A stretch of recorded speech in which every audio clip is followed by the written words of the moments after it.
I don't just talk about other people's stuff, I also make my own.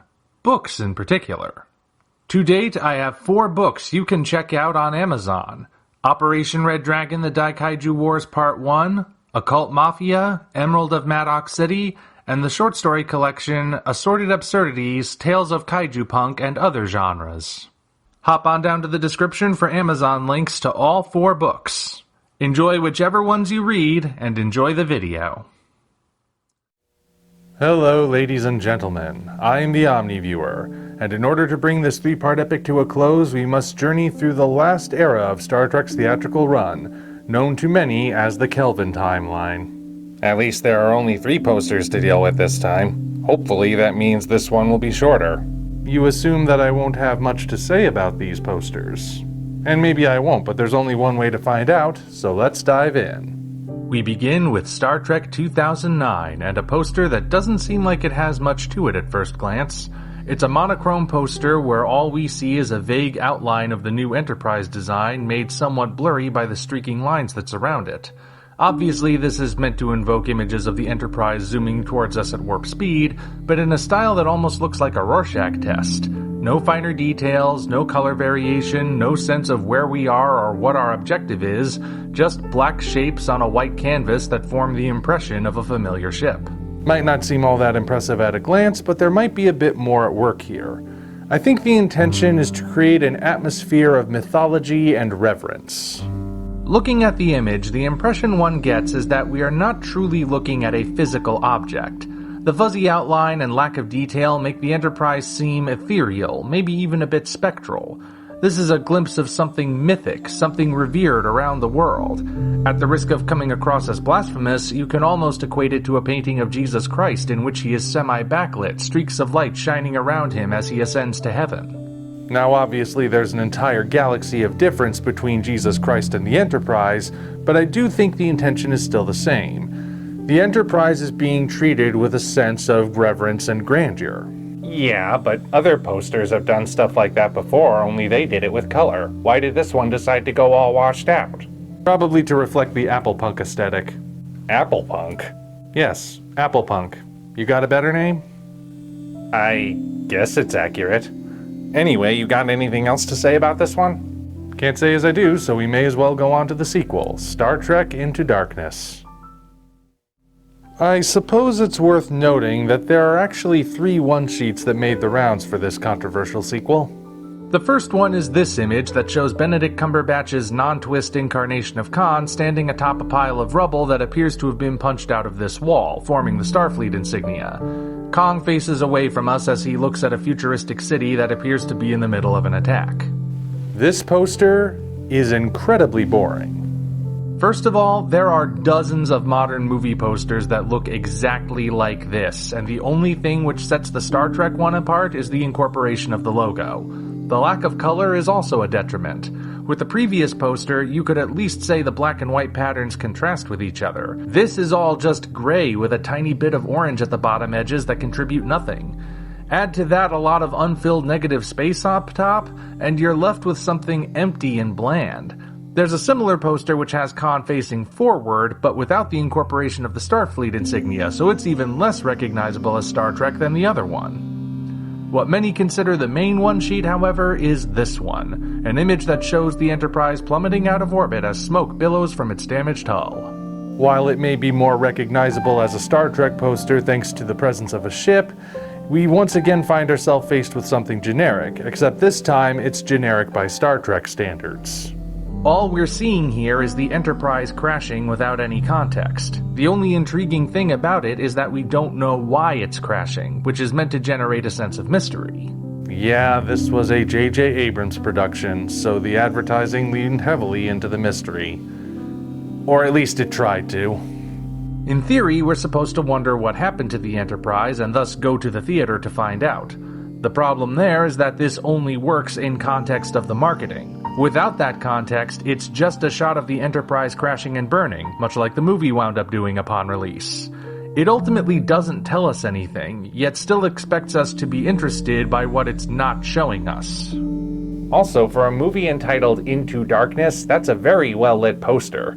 It doesn't even have the Enterprise flying towards the dark portion of the image. Not a bad observation.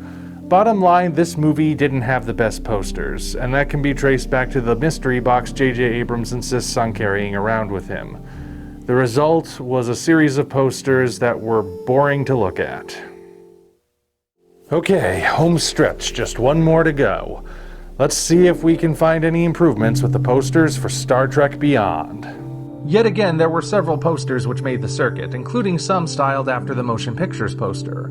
The main one, though, is this dynamic shot right here, this time of the Enterprise ascending in glory rather than descending in flames. Hang on a minute, can I say something before we get too deep into this one? Sure, Snazzy, what's up? Have you noticed that not one of the posters for the Kelvin timeline has a person in it?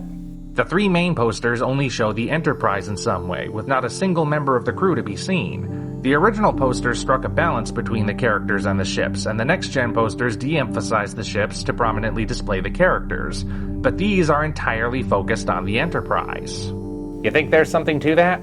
Quite possibly. As mentioned in the previous video, by the time the next-gen movies came along, the main trend in movie posters was to make actors the most prominent subject of each poster, specifically photos of the actors. The 90s was the last great age of the superstars, a time when people went to see a movie strictly because of who was in it as opposed to what it was about. As such, that's where the emphasis fell. You got butts in seats by letting everyone know Tom Cruise was the leading man, which meant Tom Cruise became a subgenre of movie poster unto himself, and in order to stay current, Star Trek followed that trend. Starting around the mid-2000s, though, trends shifted to where they currently stand.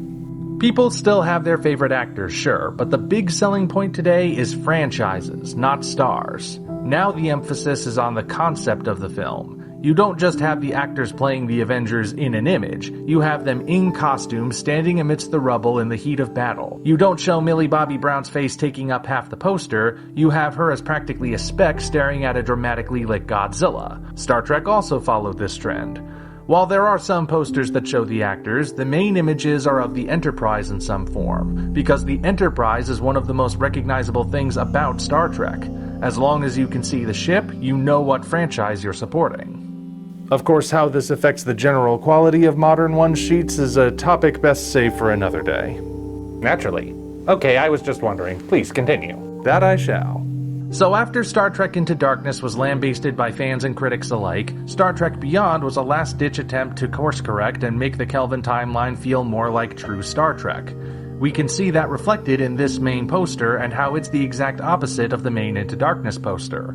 The Enterprise is ascending rather than crashing, the colors are pretty and vibrant rather than drab and grounded, and the overall tone is more optimistic rather than pessimistic. Most surprisingly of all, though, the image looks kinda like a painting. It's not, of course. The image is purely digital in composition, but one could potentially mistake it for a painting at a glance.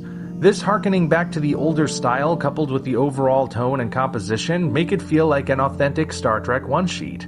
Of the Kelvin timeline posters, this one for Star Trek Beyond is the overall best, even though it is somewhat simplistic by comparison. Kind of ironic that this poster shows the Enterprise ascending when it gets destroyed a third of the way in. Well, that was the last one. Got a closing summary?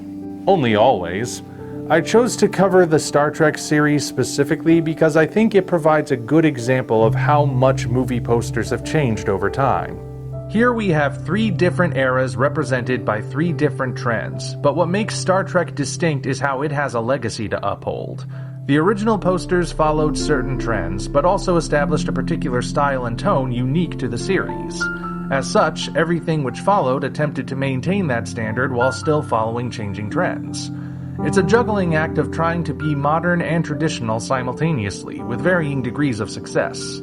In the end, the original run of posters is the overall strongest, with everything that followed being a roll of the dice in terms of quality. No one ever said making space art was easy, after all.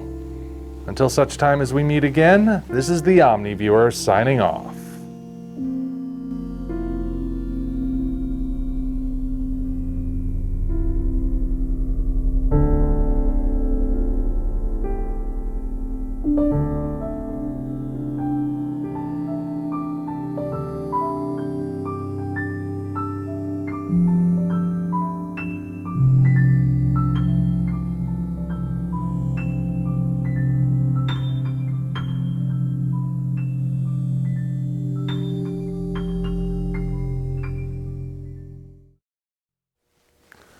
Alright, it's over. Beam me up.